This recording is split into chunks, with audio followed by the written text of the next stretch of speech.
I should have known that helping him with his tie would be the moment everything changed. But you never see those moments coming, do you?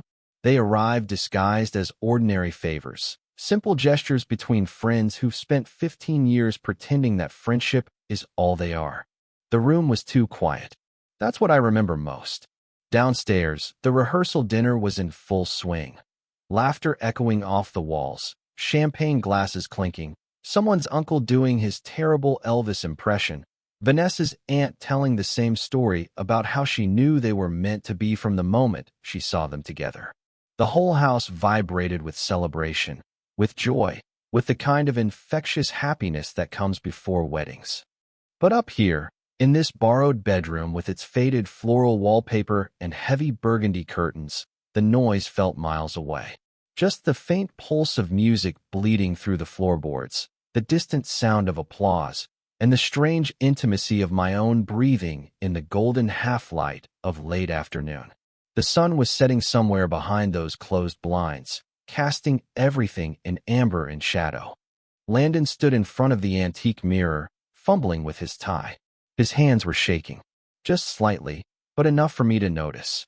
The same hands that could steady a camera for hours, that could tie complex knots from his Boy Scout days, that could fix anything mechanical without breaking a sweat. Tonight, they couldn't manage a simple Windsor knot. Enough for him to notice that I noticed. He caught my eye in the reflection and smiled that crooked smile I'd known since college, the one that had gotten us both out of trouble more times than I could count. "Help me out here," he said, turning toward me with something that might have been relief or might have been surrender. "You always were better at this stuff than me. Always more put together." I stepped closer, close enough to smell his cologne.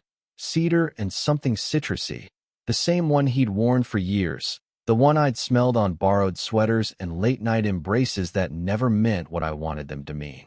Close enough to see the small white scar above his left eyebrow from when we'd tried to build that ridiculous treehouse junior year and he'd fallen, bloodying himself on my watch. Close enough to feel the warmth radiating from his skin, to see the way his chest rose and fell with each breath. My fingers worked automatically, muscle memory taking over where conscious thought had abandoned me. Straightening the silk, smoothing the knot, making minute adjustments that probably didn't need making. I'd done this before. Countless formal events, job interviews, his dates with women whose names I could barely remember now, but whose existence had carved small wounds in my chest. But this felt different. The fabric seemed heavier in my hands, more substantial. The space between us felt charged with 15 years of things we'd never said, crackling with the kind of tension that makes your skin feel too tight. He was watching me, not just glancing, but really watching, studying my face with the kind of attention usually reserved for things you're trying to memorize. His eyes on my face as I concentrated on getting the tie perfect, as I fussed over details that were already fine. When I finally looked up, meeting his gaze, he didn't look away. Didn't make a joke or change the subject or do any of the things we'd both learned to do when moments got too heavy. "I could get used to your hands on me," he said. Soft, almost a whisper. The words barely loud enough to compete with the music drifting up from downstairs, but somehow they filled the entire room. The words hit me like cold water, like stepping off a cliff you didn't know was there. I felt my chest tighten, felt heat creep up my neck in a way that had nothing to do with the warm afternoon air. My hand stilled on his tie. For a heartbeat, maybe two. I just stood there, staring at him, wondering if I'd misheard, wondering if this was really happening. Then I laughed. Too quick, too bright, too desperate. The kind of laugh you use to deflect when someone gets too close to the truth you've been hiding from yourself for years. The kind of laugh that sounds more like breaking than joy. "Yeah, well," he said, his own laugh joining mine. "Lucky for you. This is a one-time service." But his eyes didn't laugh. They stayed on mine a moment too long, searching for something I wasn't ready to give him. Not here. Not now. Not the night before his wedding. I stepped back, putting safe distance between us. "There," I said. "Perfect." He turned back to the mirror, adjusting his collar. "Thanks, Malcolm. I don't know what I'd do without you." The words should have been casual, friendly. Instead, they landed heavy, loaded with 15 years of history neither of us had ever properly discussed. I mumbled something about needing to check on the guests downstairs and escaped before either of us could say anything else dangerous. Hours later, I sat alone in my assigned room on the second floor, still fully dressed except for my jacket and tie, which lay crumpled on the chair like evidence of something I couldn't name.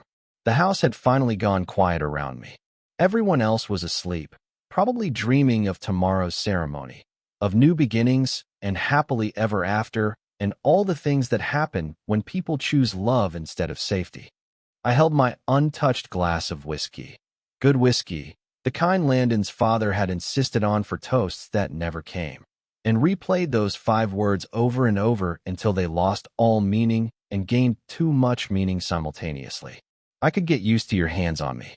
The way he'd said it, like he was testing the words, like he was seeing how they felt in his mouth.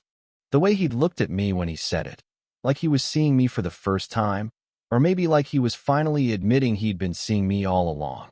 This wasn't the first time Landon had said something that made me question everything I thought I knew about our friendship, about the careful boundaries we'd spent 15 years constructing and maintaining. There had been other moments over the years, late-night conversations that went too deep, touches that lingered a heartbeat too long, jokes that felt like confessions wrapped in safe packaging. The time he'd fallen asleep on my couch, and I'd watched him breathe for an hour before covering him with a blanket. The way he'd held my hand at his father's funeral, and I'd wondered if comfort was supposed to feel that much like coming home. But I'd always convinced myself I was reading too much into things, projecting my own complicated feelings onto innocent interactions between friends. I'd become an expert at explaining away moments that felt too intimate, too loaded, too much like something that could change everything if I let it. Tonight felt different. Tonight felt deliberate. Tonight felt like an invitation to step out of the careful choreography we'd been dancing for so long. And that terrified me more than anything else ever had. Because once you step out of that dance, you can never step back in. Once you acknowledge what's been humming beneath the surface all these years, you can't pretend it was never there. Tomorrow he would marry Vanessa, and I would watch from the second row, and we would both pretend this moment in the golden afternoon light had never happened. But I would remember. I would always remember the way he looked at me, the way his voice dropped when he said those words, the way the air between us felt electric and dangerous, and full of possibilities neither of us was brave enough to reach for. I built my life like a fortress, not the dramatic kind you read about in novels, with high walls and defensive towers, but the subtle kind that looks like success from the outside. The kind that keeps everyone at exactly the right distance without them ever noticing they've been kept at all.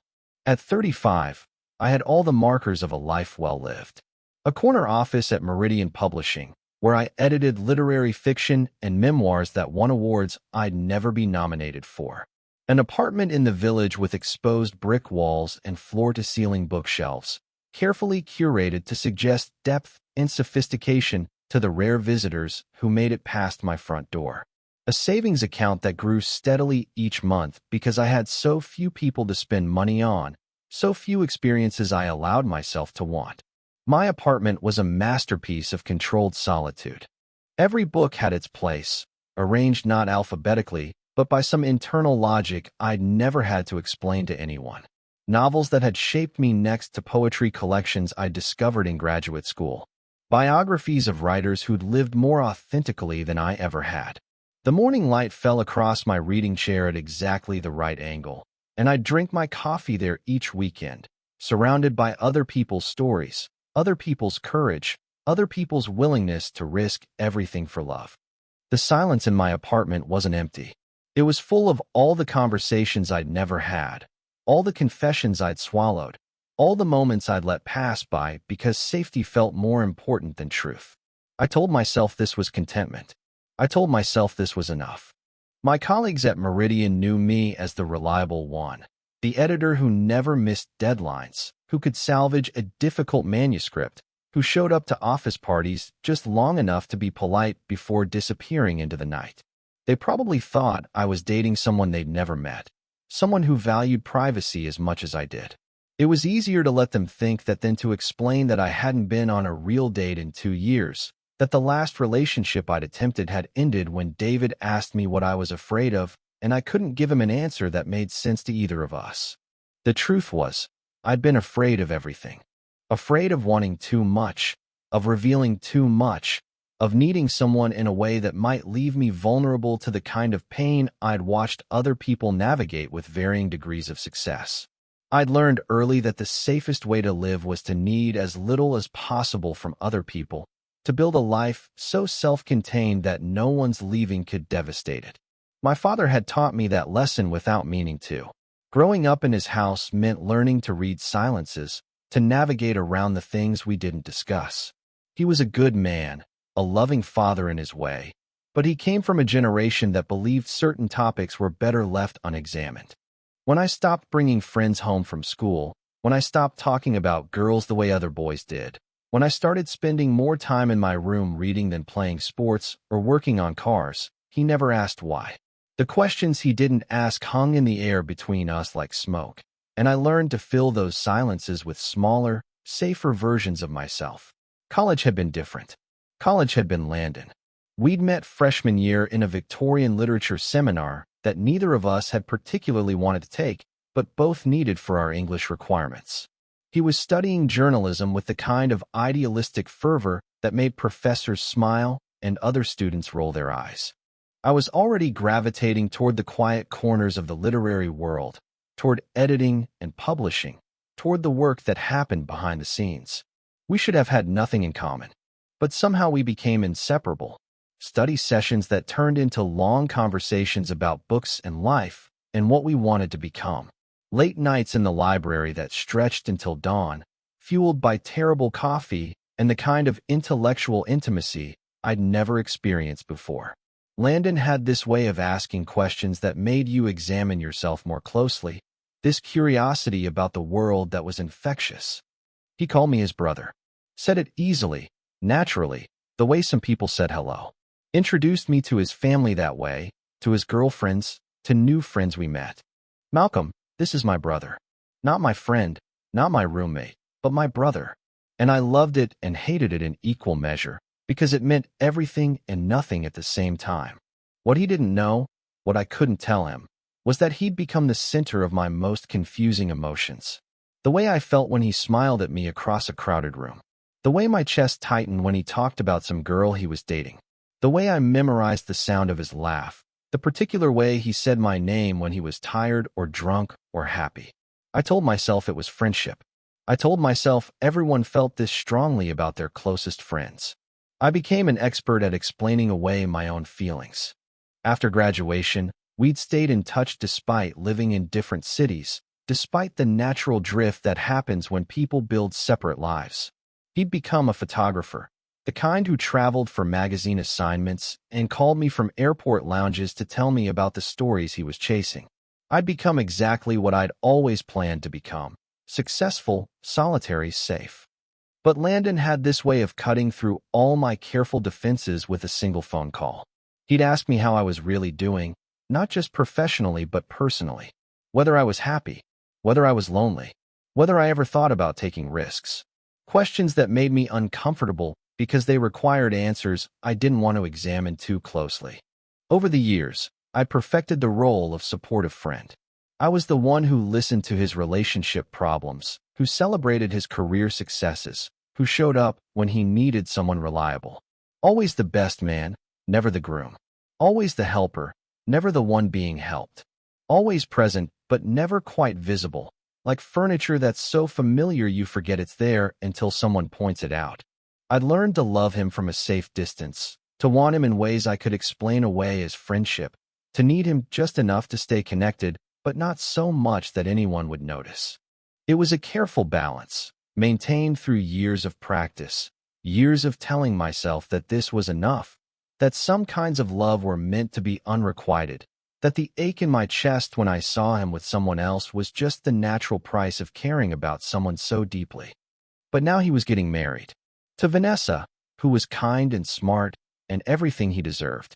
And I was here, in this house full of celebrating strangers, pretending that my heart wasn't breaking a little more with each toast, each laugh, each reminder that tomorrow he would belong to someone else in a way he would never belong to me. The moment with the tie had cracked something open in me, something I'd spent 15 years keeping carefully sealed. And now I didn't know how to put it back together, how to return to the careful choreography of our friendship, how to pretend that 5 whispered words hadn't changed everything I thought I knew about the space between us.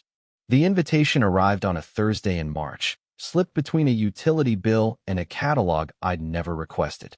Cream-colored cardstock, elegant script, the kind of wedding invitation that belonged in magazines about perfect lives. Landon Michael Hayes and Vanessa Catherine Morgan request the pleasure of your company. The date was circled in my mind before I'd even finished reading, June 15th. A Saturday. The kind of day that would divide my life into before and after, though I didn't know it yet. But it was the handwritten note tucked inside that stopped my breath. Just a few lines in Landon's familiar scrawl, the same handwriting I'd seen on borrowed lecture notes and birthday cards and postcards from places I'd never been. Malcolm, it wouldn't feel right without you there.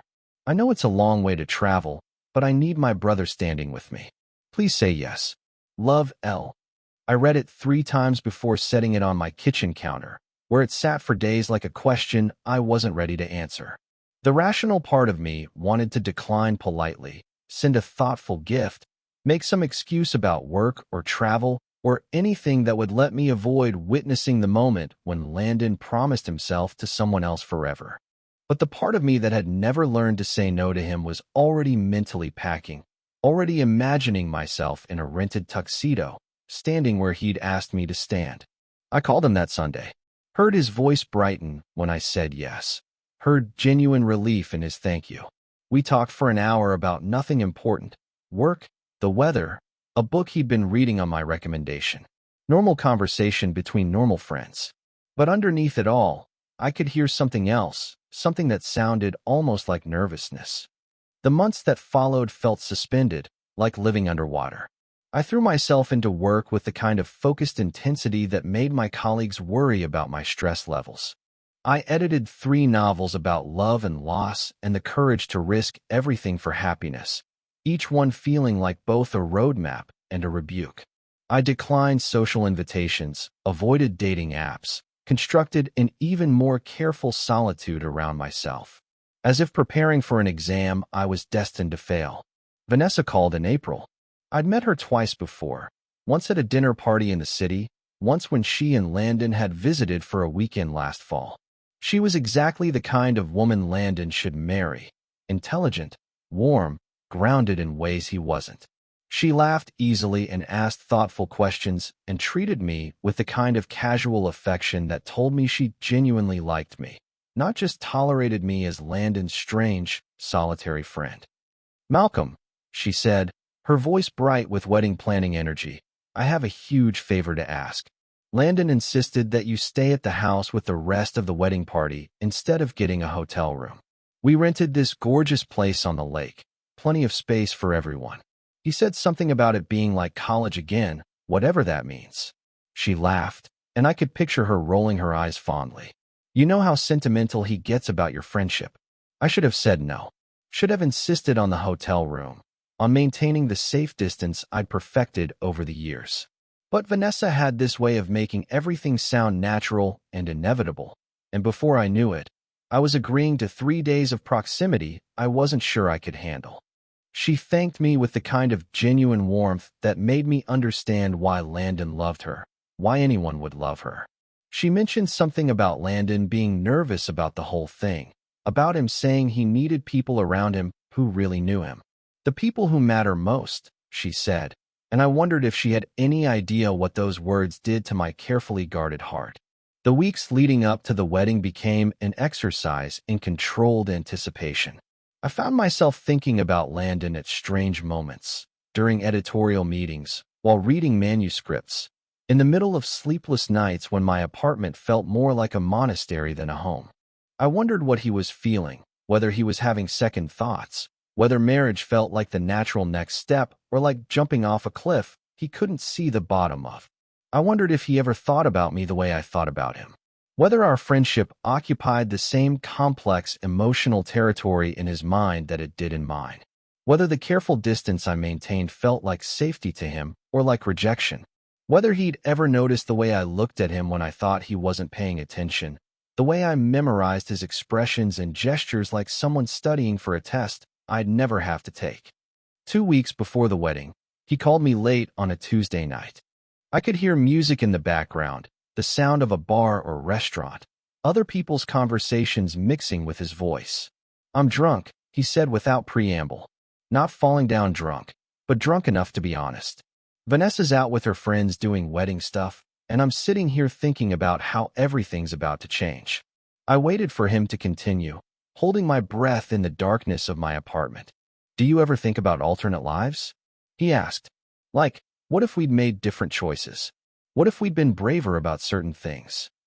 The question hung between us like a bridge I was too afraid to cross. I made some non-committal sound, something that could be interpreted as understanding without committing to anything dangerous. "I keep thinking about college," he continued, "about how simple everything felt then, before we had to figure out how to be adults, how to fit into the shapes the world expected us to fill. Sometimes I wonder if we knew something then that we forgot how to know." His voice was soft, thoughtful, tinged with the kind of melancholy that comes with major life transitions. I wanted to ask him what he meant, wanted to push him to be more specific, wanted to reach through the phone and touch whatever wound he was probing. Instead, I told him he was just having pre-wedding jitters, that what he was feeling was normal, that he and Vanessa were perfect together. All the safe things, all the supportive friend things, all the lies I'd learned to tell so smoothly they felt like truth. "Maybe," he said, but he didn't sound convinced. Then, quieter, "I'm glad you're going to be there, Malcolm. I don't think I could do this without you." The words should have felt like comfort. Instead, they felt like a weight settling on my chest, a responsibility I wasn't sure I was strong enough to carry. Because what he didn't know, what I couldn't tell him, was that I wasn't sure I could do it either. Wasn't sure I could stand there and watch him promise himself to someone else and smile and clap and pretend my heart wasn't breaking with each word of the ceremony. But I would, because that's what I did. I showed up for Landon, no matter what it cost me. It was the one constant in 15 years of careful friendship, the one thing I'd never been able to say no to. Even when saying yes felt like volunteering for my own execution. The days crawled by after that conversation, each one bringing me closer to a weekend I both desperately wanted and desperately dreaded. I packed and repacked my suitcase, chose and rechose my gifts, practiced speeches in my mirror that I would never have the courage to give. And through it all, I carried the memory of his voice in that bar, asking questions about alternate lives and forgotten knowledge, and the courage to be braver about certain things. Questions that felt less like philosophy and more like confession, less like drunk rambling, and more like a door being opened just wide enough for someone to slip through. If they had the courage. If they were willing to risk everything they'd built for the possibility of something real. The house sat on the edge of Lake Champlain like something from a magazine about lives I'd never lived. 3 stories of weathered cedar and floor-to-ceiling windows, with a wraparound porch that caught the afternoon light and held it like cupped hands. The kind of place people rented for milestone celebrations, for moments they wanted to remember as perfect. I stood in the circular driveway with my weekend bag, watching other cars arrive, other members of the wedding party greeting each other with the easy familiarity of people who belonged in each other's lives. Landon appeared in the doorway before I'd taken 3 steps toward the house. He looked different somehow, older maybe, or just carrying the weight of impending permanence. But when he saw me, his face lit up with that smile that had been undoing me for 15 years, and he bounded down the front steps like we were still 19 and nothing had changed between us. "Malcolm," he said, pulling me into a hug that lasted a heartbeat too long. I felt the solid warmth of his chest against mine, smelled that familiar cologne mixed with something else, nervous sweat, maybe, or just the scent of a man on the edge of the biggest decision of his life. "Thank God you're here. I was starting to think you might have gotten cold feet." I made some joke about traffic, about work keeping me late, anything to avoid examining why the idea of my absence would have worried him. But as he led me inside, his hand briefly touching the small of my back in a gesture of guidance, I felt something shift in the air between us. Something that had been dormant, carefully managed, suddenly crackling to life. The house was full of people I mostly didn't know: Vanessa's college friends, Landon's photographer colleagues, various siblings and cousins who all seemed to share the same easy confidence that came with belonging somewhere. Vanessa appeared from the kitchen, flower in her hair and joy radiating from every pore, and wrapped me in a hug that smelled like vanilla and wedding cake anxiety. "I'm so glad you made it," she said, and I could tell she meant it. "Landon's been pacing all morning waiting for you to get here." She lowered her voice conspiratorially. "I think he's more nervous than he's letting on. It's sweet, actually. He keeps asking if I think people will have fun, if the ceremony will be too long, if his vows are good enough. Like anyone could care about anything except how happy you two are," I told her, meaning it.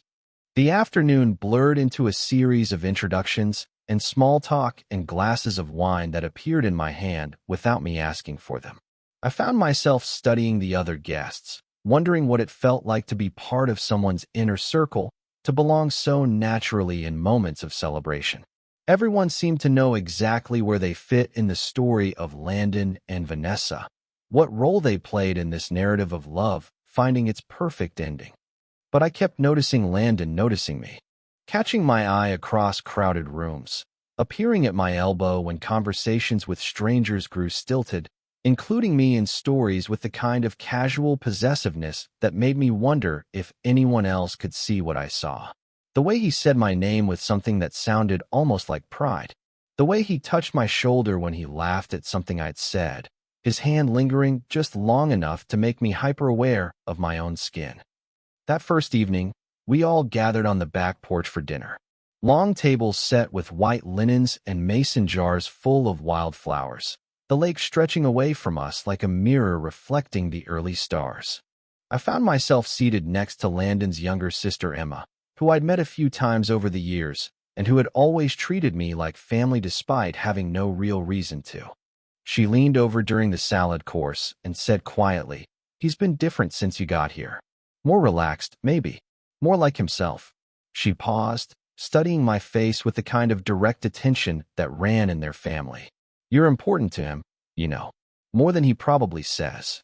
I didn't know how to respond to that, so I just nodded and took another sip of wine, hyper-aware of Landon's presence beside me, the way he occasionally bumped my knee under the table when he gestured while telling a story, the way he kept turning to me for reactions even when he was talking to someone else. After dinner, as people drifted inside to continue drinking and playing card games, Landon and I found ourselves alone on the dock, feet dangling in the cool water.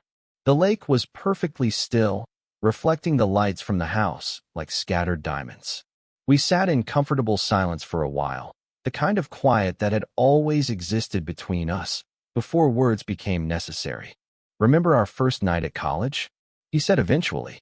"When your roommate never showed up and mine turned out to be that guy who collected vintage pornography and insisted on playing his guitar at 3 in the morning.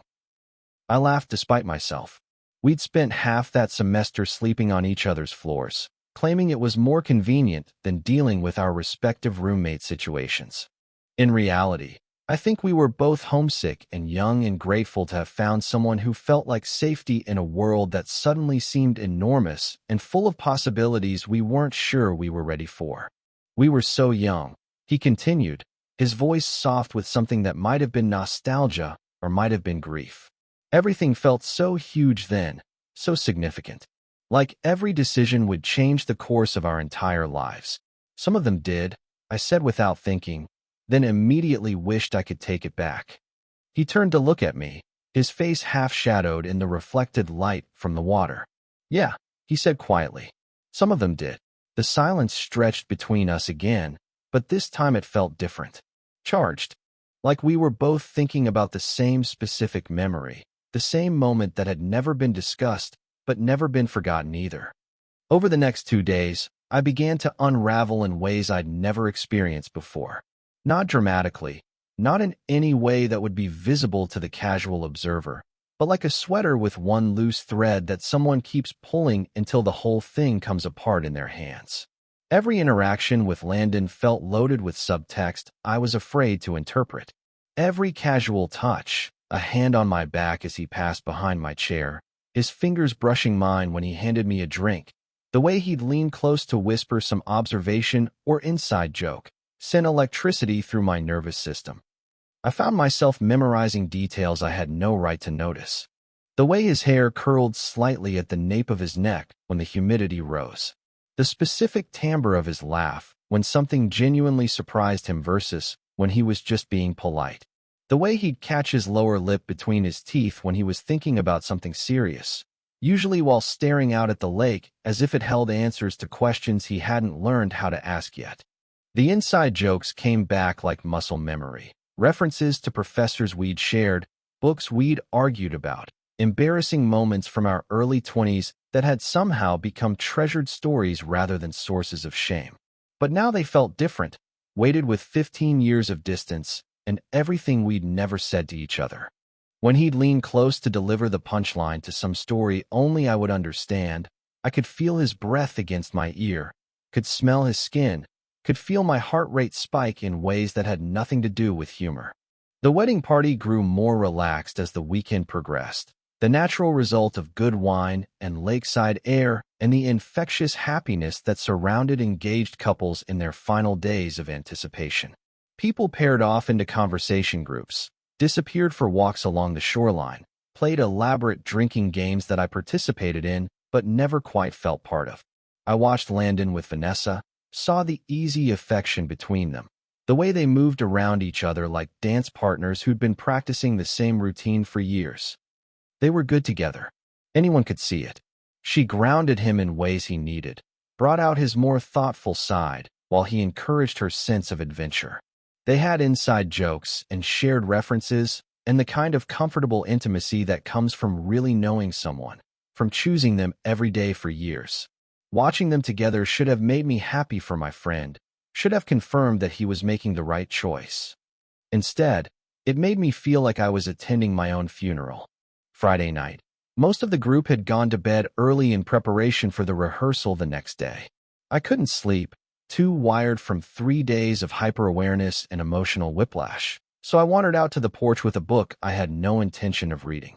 The night was clear and cool, with the kind of star-filled sky you could only see away from city lights.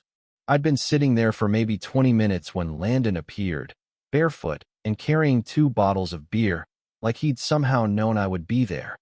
"Couldn't sleep either?" he asked, settling into the chair beside mine. "Too quiet," I lied. "I'm used to city noise." He nodded as if that made sense, though we both knew it was bullshit. We sat drinking our beers in comfortable silence, listening to the gentle lapping of water against the dock, the distant sound of loons calling across the lake. Then, without warning, he said, "Remember that time freshman year when I kissed you?" The words hit me like a physical blow. I felt my entire body go rigid, felt the beer bottle slip in my suddenly sweaty palm. For a moment, I couldn't breathe, couldn't think, couldn't do anything except stare at him in the darkness and wonder if I'd somehow misheard. But I hadn't misheard. I remembered. Of course I remembered. It was burned into my memory like a brand. That night in March when we'd been studying for midterms and drinking cheap wine and talking about everything and nothing. The moment when he'd leaned over to point out something in my textbook and somehow our faces had ended up inches apart, and then he'd kissed me. Soft, tentative, lasting maybe 3 seconds before he'd pulled back with wide eyes and nervous laughter. We'd never talked about it. He'd made some joke about being drunker than he'd thought, and I'd laughed along because I didn't know what else to do. Because the alternative was admitting that those 3 seconds had rewired something fundamental in my understanding of who I was and what I wanted. By the next day, we'd both pretended it never happened, and somehow we'd maintained that pretense for 15 years. Until now. I told myself it was a joke, he continued, his voice so quiet I had to strain to hear it over the sound of my own heartbeat. "You didn't say anything, so I let myself believe it meant nothing, that it was just, I don't know, experimentation, college stupidity." He took a long pull from his beer, and I could see his hands shaking slightly in the pale light spilling from the house. But I never forgot it, he said. Never stopped thinking about it. About what it meant. About what might have happened if I'd been braver. If we'd been different people. If the world had been a place where that kind of thing was possible for us. I still couldn't speak. Couldn't process what was happening. Couldn't understand why he was choosing this moment, this weekend, to excavate something we'd buried so deeply I'd almost convinced myself it had been a dream. Say something, he whispered. Please. I'm getting married tomorrow, and I can't stop thinking about you, and I don't know what that makes me. But I need to know I wasn't crazy. I need to know it meant something to you too. And finally, I found my voice. Though when I spoke, it came out rough and broken, barely recognizable as my own. It meant everything, I said. It's meant everything for 15 years. The words hung in the air between us like smoke, like confession, like the end of something that had been dying slowly for 15 years. It meant everything. It's meant everything for 15 years. I couldn't take them back, couldn't pretend I hadn't said them, couldn't return to the careful choreography of friendship we'd been dancing since college. Landon set down his beer with hands that weren't quite steady. For a long moment, we just sat there in the darkness, listening to the lake lap against the dock, to the distant sound of someone's laughter from inside the house, to the thunderous silence of everything we'd never said to each other finally demanding to be heard. Malcolm, he said, and my name sounded different in his mouth now, weighted with knowledge that changed its shape. I didn't know. I hoped sometimes, but I never knew. I stood up abruptly, the rocking chair scraping against the porch floor. This was a mistake. I shouldn't have said anything. Tomorrow you're getting married, and I should just. But he stood too, reaching for my arm as I tried to walk away. Don't, he said. Don't run away from this. Not now.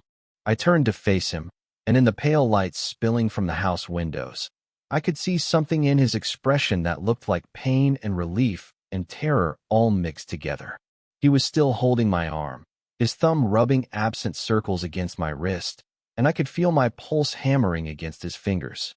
I can't do this, I said, my voice breaking. I can't stand here the night before your wedding and pretend this conversation is okay to have. I can't be the person who complicates your life right now. But he didn't let go. Instead, he stepped closer, close enough that I could see the flecks of gold in his dark eyes, close enough to smell his skin and feel the warmth radiating from his body. What if I want my life complicated? He asked quietly. What if I've been thinking the same things you've been thinking, feeling the same things you've been feeling, for just as long? The bottom dropped out of my world. I stared at him, searching his face for some sign that he didn't mean it, that this was some kind of cruel joke or wedding week breakdown or anything other than what it sounded like. But all I saw was honesty, raw and painful and years overdue. You can't say that to me, I whispered. Not now. Not when it's too late. His grip on my arm tightened. Says who? Who decided it was too late? Says reality, I said, pulling away from him, needing distance before I did something we'd both regret. Says the fact that you're marrying someone else in 12 hours. Says the fact that we're 35 years old and we've spent half our lives pretending this thing between us doesn't exist. He followed me as I backed toward the door, his eyes never leaving mine. But it does exist. You just said it yourself. It's existed for 15 years. And I've been too much of a coward to admit it, but I've felt it too. Every phone call, every visit, every time I had to watch you leave again because I was too afraid to ask you to stay. I shook my head, tears I hadn't realized were there spilling down my cheeks. This isn't fair. You don't get to tell me this now. You don't get to make me hope for something that can't happen. But I was already hoping. Despite everything, despite the impossibility of the situation, despite the fact that Vanessa was sleeping upstairs in the room she was sharing with the man she was going to marry tomorrow, I was hoping. The next few hours passed in a blur of sleepless pacing and half-formed thoughts that went nowhere good. I lay in my assigned bed staring at the ceiling, listening to the house settle around me, trying to process what had happened on the porch, trying to figure out what I was supposed to do with this information, this confession, this possibility that had arrived 15 years too late. By 4 in the morning, I'd made my decision. I got up and began packing quietly, methodically, the way I'd learned to do everything in my life, with careful precision and no room for second thoughts. I would leave before anyone else woke up, drive back to the city, send a thoughtful gift and an apologetic note about a work emergency. It was cowardly, but it was also kind. To him, to Vanessa, to whatever chance they had at happiness without my complicated feelings casting shadows over their perfect day. I was zipping up my suitcase when I heard the soft knock on my door. "Malcolm?" Landon's voice, quiet but insistent. "I know you're awake. Can I come in?" I considered pretending to be asleep, considered ignoring him until he gave up and went away. Instead, I opened the door to find him standing in the hallway in pajama pants and a t-shirt, hair messed from sleep he clearly hadn't been getting either. "You're leaving," he said, noticing the packed bag on my bed. It wasn't a question. "I have to," I said. "This is your wedding day. You should be focusing on Vanessa, on your future, on anything other than whatever this is between us." He stepped into the room without being invited, closing the door softly behind him. "What if I don't want to focus on anything else? What if all I can think about is you?" "Don't say that." "Why not?" "Because it's true. Because it's what we've both been thinking for years." I turned away from him, staring out the window at the lake, which was just beginning to catch the first hint of dawn light. Because saying it doesn't change anything. Because in 6 hours you're going to stand at an altar and promise to love someone else for the rest of your life. And I'm going to have to watch it happen. Or, he said quietly, "I could not do that." I spun around to face him. "You can't blow up your entire life because of one conversation. You can't leave Vanessa at the altar because you suddenly realized you have feelings for your college friend."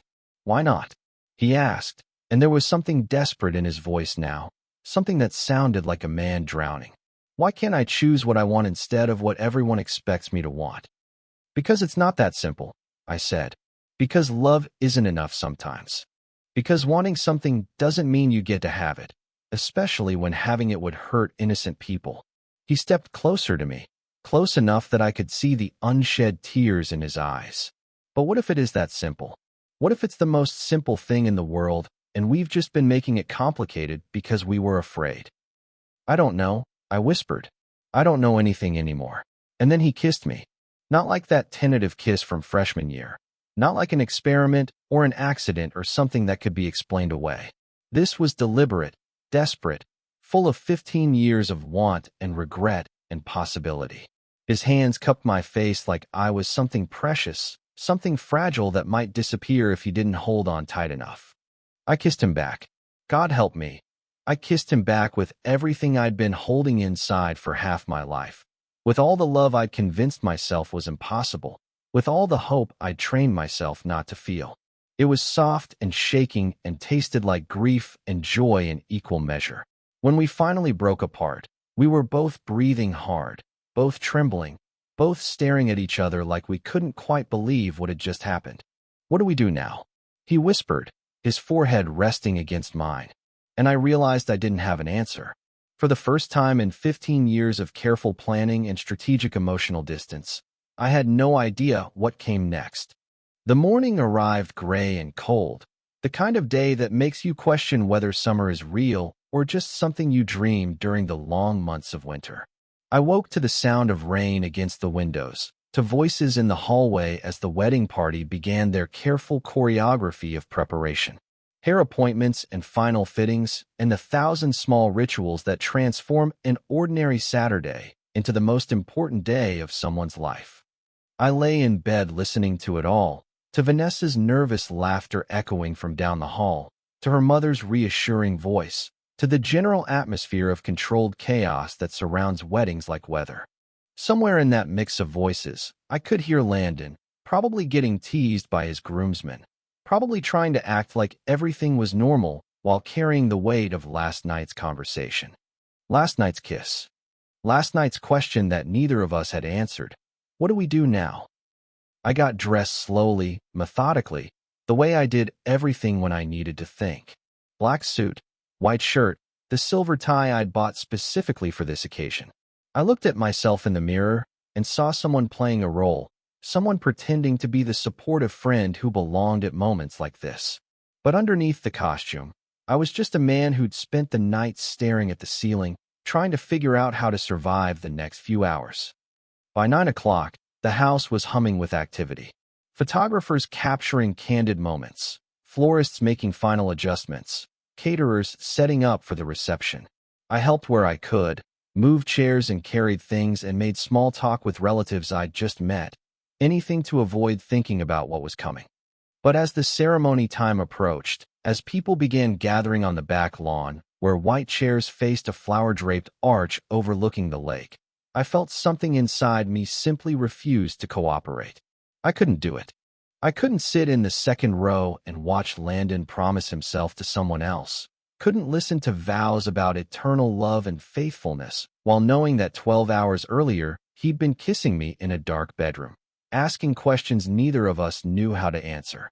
I found myself walking away from the gathered crowd, past the carefully arranged chairs and the nervous musicians tuning their instruments, down toward the waterline where the lake stretched gray and endless under the cloudy sky.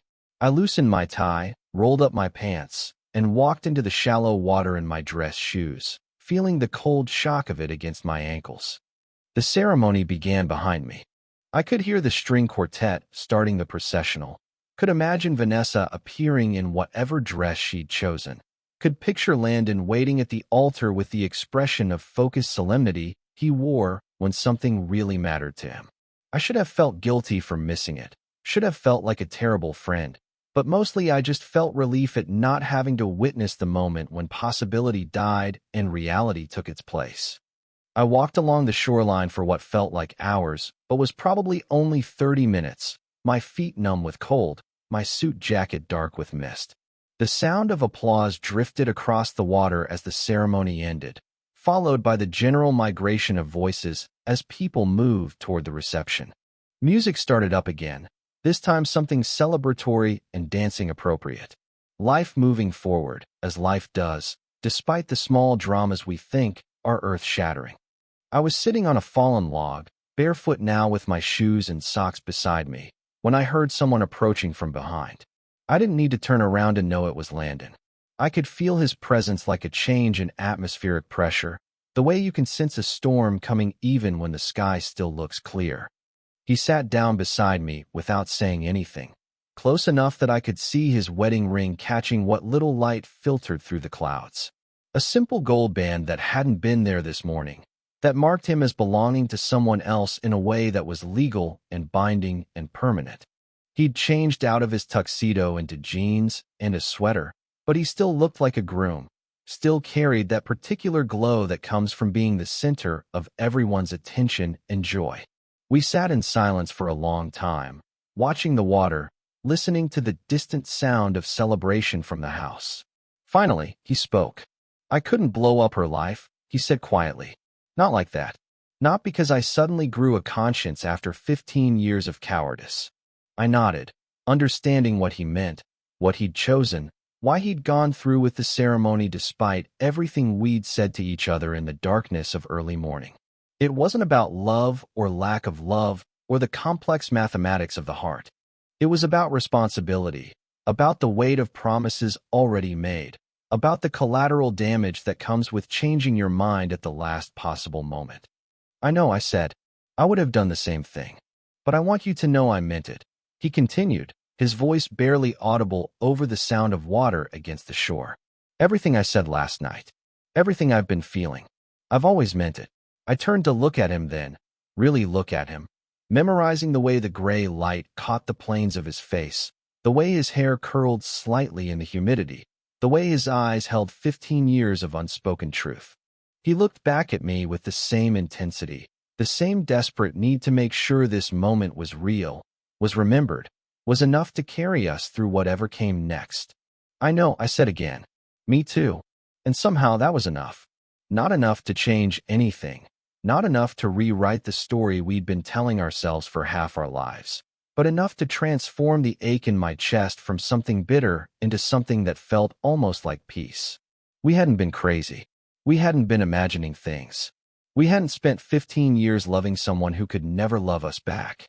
The knowledge didn't fix anything, didn't make the situation less impossible, didn't offer any kind of roadmap for how to navigate a friendship that had been fundamentally altered by honesty. But it mattered. It mattered that we'd finally said the words, finally acknowledged the truth, finally stopped pretending that what existed between us was simple or safe or easily categorized. "We're going to be okay," he said, though it sounded more like a question than a statement. "I think so," I replied, though I wasn't sure either of us believed it. The sun was starting to set behind the clouds, painting the lake in shades of pewter and gold. Soon, people would start looking for him, would want to continue the celebration, would expect him to dance with his new wife and cut the cake and play the role of happy groom until the last guest went home. And I would need to figure out how to say goodbye, how to congratulate him convincingly, how to return to my carefully ordered life in the city and pretend that this weekend hadn't changed everything I thought I knew about love and loss and the courage required to tell the truth. But for now, we just sat together on the shore of Lake Champlain, hands resting on the log between us, not quite touching but close enough to feel the warmth, the proximity, the electric possibility of connection. Close enough to know that despite everything, despite the wedding ring, despite the impossibility, despite the 15 years of careful distance we'd maintained, we weren't alone in this. We never had been. The water lapped gently against the shore, constant and rhythmic, like a heartbeat or a promise or the sound of time passing whether you're ready for it or not. And I thought about alternate lives, about the roads not taken, about the version of this story where we'd been braver sooner, where timing had worked in our favor, where love had been enough to overcome the complicated mathematics of real life. But this was the story we had. This moment, this conversation, this bittersweet understanding between two people who'd finally stopped lying to themselves about what they meant to each other. It wasn't the ending I dreamed of, wasn't the happy resolution that novels and movies had taught me to expect. It was something else entirely. Something quieter, more complex, more true to the way life actually works when you step outside the safe boundaries of fiction. It was the sound of two hearts acknowledging each other across an unbridgeable distance, the weight of love that exists without expectation of fulfillment, the strange peace that comes from finally knowing you weren't imagining things. As the last light faded from the sky, I understood that this was goodbye. Not the dramatic kind, not the kind with slamming doors and ultimatums, but the gentle kind that happens when people who love each other make the difficult choice to let each other go, to return to their separate lives with something precious and painful to carry, something that would change the shape of every day that followed without changing the fundamental trajectory of their stories.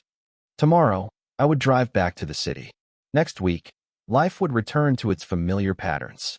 And someday, maybe years from now, we'd figure out how to be friends again, how to have normal conversations about safe topics, how to love each other from the appropriate distance. But tonight, we sat by the water and let ourselves feel everything we'd spent 15 years trying not to feel. Let ourselves grieve for the life we might have had in a different world. Let ourselves be grateful for this moment of truth in a lifetime of careful pretending. It was enough. It had to be enough. Because sometimes, love isn't about getting what you want. Sometimes it's about finally understanding what you've always had. 3 weeks later, I stood in my apartment doorway with my keys still in my hand, looking at a space that felt both familiar and foreign. The same exposed brick walls, the same carefully curated bookshelves, the same reading chair positioned to catch the morning light. But something fundamental had shifted in my absence, or maybe the shift had happened in me, and I was only now seeing my life clearly for the first time. The silence that had once felt like protection now felt like possibility. Not empty, but expectant, like a held breath waiting to be released. I set down my weekend bag and walked to the windows, looking out at the city lights beginning to twinkle in the gathering dusk. The same view I'd looked at for 5 years, but somehow I was seeing it with different eyes. The days that followed were strange in their ordinariness. I went to work, edited manuscripts, attended meetings, performed all the familiar rituals of my carefully constructed life. But I found myself doing things differently. Small things, mostly. Having lunch with colleagues instead of eating alone at my desk. Accepting invitations to gallery openings and book launches. calling my sister back instead of letting her messages sit unanswered for days. The change wasn't dramatic. I didn't suddenly become a different person, didn't abandon the life I'd built for something radically new. But the walls I'd spent 15 years constructing had developed cracks, and through those cracks, light was beginning to seep in. My editor at work, Sarah, noticed first. She knocked on my office door one Thursday afternoon and said, "You seem different lately. More present, somehow." I didn't know how to explain that present was exactly what I'd learned to be, that hiding from your own feelings was exhausting in ways you didn't realize until you stopped doing it. I started reading differently too. The manuscripts that crossed my desk about love and loss and second chances no longer felt like someone else's story. I found myself drawn to the messy ones, the complicated narratives where love didn't solve everything, where people made difficult choices and lived with the consequences and found meaning in the spaces between what they wanted and what they could have. I published a memoir that fall about a woman who'd loved someone she couldn't be with, who'd learned to transform that impossibility into something generative rather than destructive.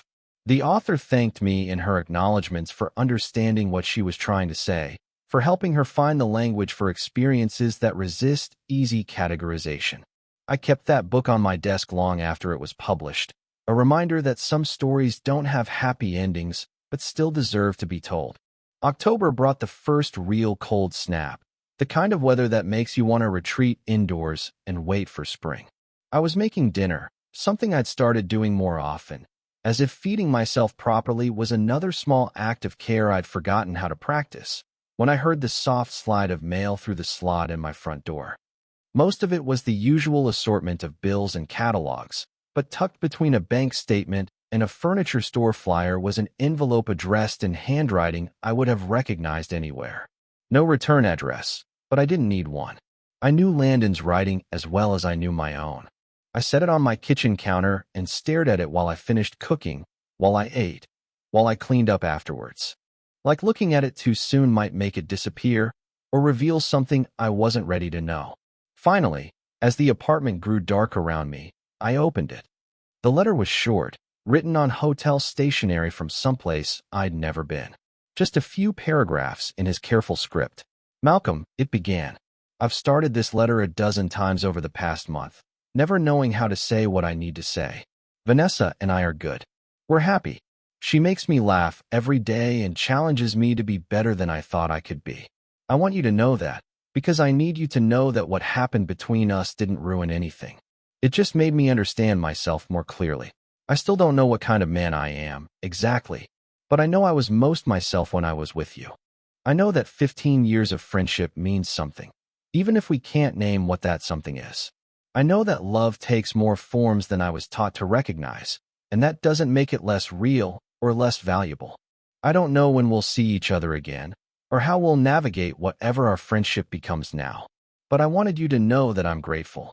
For your honesty, for your courage, for showing me that there are different ways to love someone, and that not all of them require the same kind of ending. I hope you're well. I hope you're letting people in, the way you let me in all those years ago without either of us really understanding what was happening. You have so much to offer the world, Malcolm. Don't hide it away anymore. Love, L." I read it 3 times before folding it carefully and walking to my bookshelf. There, between a collection of Auden's poetry and a novel about grief, was a copy of The Great Gatsby that I'd owned since college. The same copy Landon had borrowed senior year and returned with notes in the margins. The same copy we'd argued about over coffee and late-night conversations about the nature of longing and the American capacity for reinvention. I slipped his letter between the pages where Nick Carraway talks about being borne back ceaselessly into the past, about the green light at the end of the dock that represents everything we reach for and can never quite grasp. It seemed like the right place for it, between words about hope and heartbreak and the beautiful futility of wanting what we cannot have. Later that night, I sat on my balcony with a cup of tea, watching the city settle into darkness around me. The air was crisp and clear, full of the particular energy that comes with seasonal change, with the promise of something different on the horizon. I could see lights in other people's apartments, glimpses of other lives being lived, someone cooking dinner, someone reading, someone probably falling in love or falling out of it, or just trying to figure out what comes next. I was alone, but for the first time in longer than I could remember, I didn't feel lonely. The ache in my chest that had been my constant companion for so many years was still there, but it had transformed into something else. Not pain, exactly, but a kind of tenderness, a recognition of all the love I'd been capable of carrying even when I couldn't act on it. Tomorrow I would go to work, would edit someone else's love story, would make plans to see friends, would continue the business of living a life that was mine, imperfect and incomplete, but finally, genuinely mine. I would think about Landon, probably always would, in some corner of my heart that belonged permanently to him. But I would also think about other things, other people, other possibilities that I was finally brave enough to consider. The city hummed quietly around me, full of its own secrets and sorrows and small triumphs. I finished my tea and went inside, closing the balcony door behind me, but leaving the curtains open so I could still see the lights, still feel connected to the larger story of which my small chapter was just one part. I was alone, but I was no longer hidden. And maybe, I thought as I turned off the lights and headed to bed, that was enough of a beginning.